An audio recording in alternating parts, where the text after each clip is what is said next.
And I think it's important to say that, anyone who has experienced or been in the United States for any period of time and experienced this country's history and knows it. My show had value, and that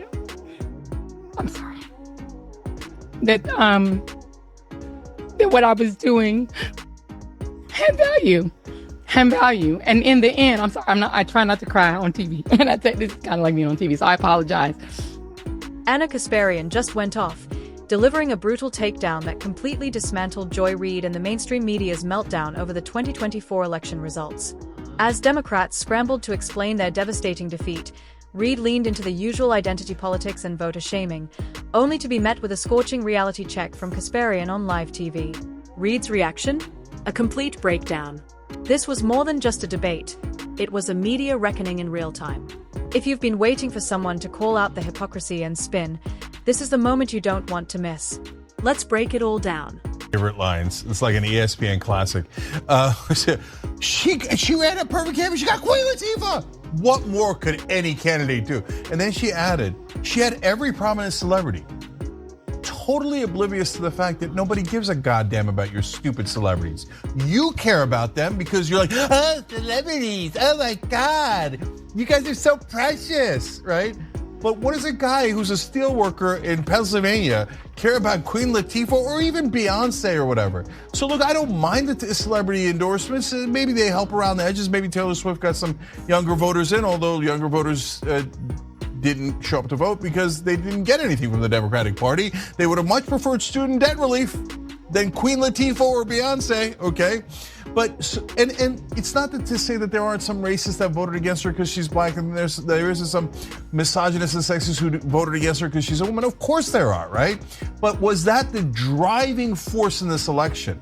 No, the fact that they didn't deliver and that they thought just getting a bunch of celebrities around themselves and having corporate CEOs sign a letter saying she's great and getting Dick Cheney and Liz Cheney to say how wonderful they were and raising $1 billion meant that you ran a perfect campaign.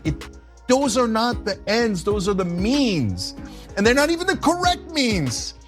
But they can't see straight. To be fair, I was gonna say to MSNBC, but I don't know if I'm over extrapolating, but when Joy Reid said the Queen Latifah line, it looked like Chris Hayes went like, Can we watch it again? Yeah, or when she said she ran a flawless campaign. Let's rewatch it. I'm curious to see if I'm right about it. The mainstream media's reaction to Donald Trump's 2024 victory was predictably dramatic, but Joy Reid and her MSNBC colleagues took it to another level, resorting to outrage, accusations of racism and sexism, and a refusal to acknowledge reality instead of reflecting on what went wrong for the Democratic Party.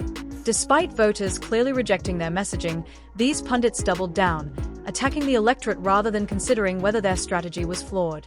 A key failure of the Democratic campaign was its over-reliance on identity politics and celebrity endorsements, assuming that simply running a woman of color or securing backing from figures like Queen Latifah and Beyonce would be enough to win.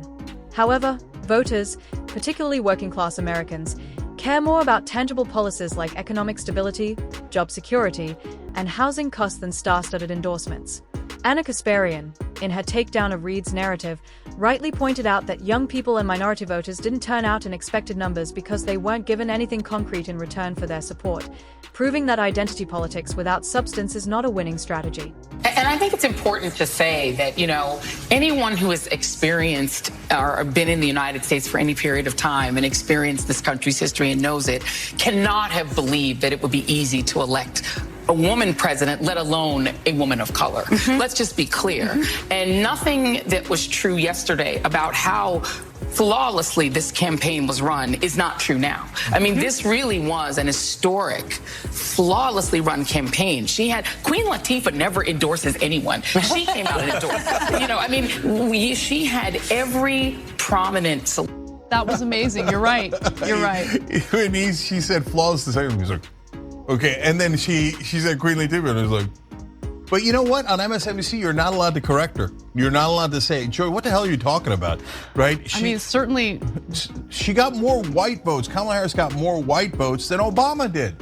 She lost the majority of Latino men, She lost 20% of black men. It was minorities. And it's not, and look, we never play that MSNBC game of blame the voters. Right. No, we're saying that you didn't deliver for those folks. Exactly, yes. And the reason young people didn't show up in the numbers that you expected and other folks didn't show up isn't because they're in a particular demographic.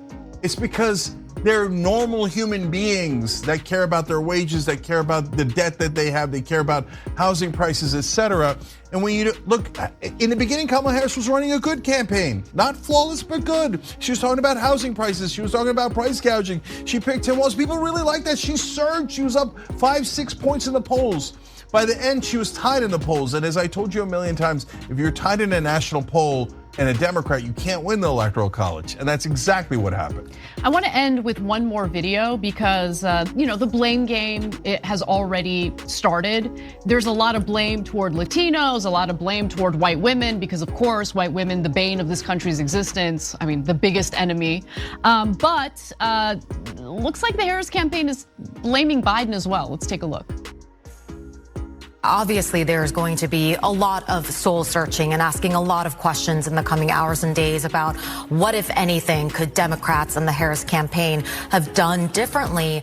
One thing that we are clearly already starting to see take place is finger pointing and the blame game. And a lot of that is going to be directed at President Biden. And this is even coming from some folks inside of the Harris campaign. One senior official I just talked to said Biden will hold a lot of blame for it. And frankly, they said he should. When his performance completely blew up at the CNN debate over the summer, he had no choice, ultimately was forced to get out of the race. And that's why we ended up having this very truncated Kamala Harris campaign in the first place. And Democrats are looking back on all of this and thinking, what about that parallel universe where Joe Biden had not sought a second term and there had been a full Democratic primary contest where the party actually chose whoever they thought was going to be the strongest person to run a full campaign. Yeah, in a democratic process, we should have had the option of choosing who the best candidate is through some sort of primary process, and Biden should not have run for a second term. I totally agree with that criticism. I don't think that that's inaccurate criticism at all, but he was selfish and had to be forced out, and he was forced out when it was too late. We didn't have a primary process. She was anointed the MSNBC and other major networks have long acted as unofficial mouthpieces for the Democratic Party, and their coverage of this election cycle only reinforced that perception. Instead of holding Democratic leadership accountable for its failures, they worked overtime to deflect blame onto external factors, whether white women, Latino men, or so-called misogynists, while ignoring the core issue.